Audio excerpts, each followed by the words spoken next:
Марат, анашым жағдай қалай?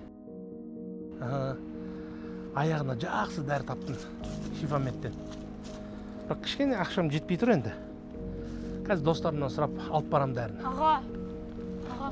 Ау, інім? Анам қатты ауырып жатқан еді. Соның дәрісіне көмектесе аласыз ба? Інім, мен де өзім ақша іздеп шыққан едім көшеге. Аға, өтініш. Інім, менің де анам қатты ауырып жатыр. Аяғы ауырып жүре алмай қалды.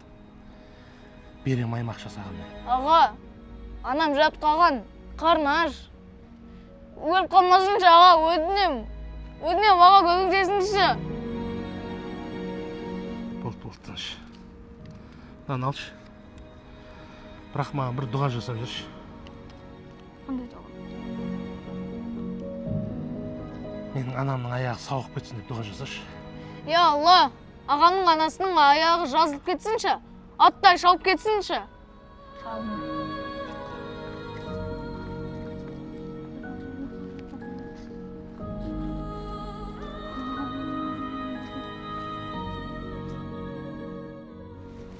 Досым, ассалаумағалейкум. Уалейкум ассалам.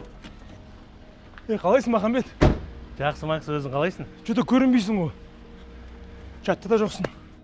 Бір жұмыстарым бар еді, соны бітіріп алайыншы.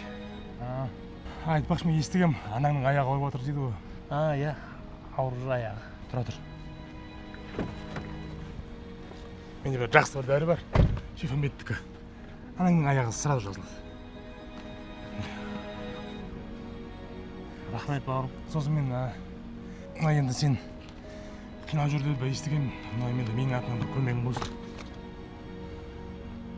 Рахмет, бауырым. Я Алла, ағамның анасының аяғы жазылып кетсінші. Аттай шауып кетсінші.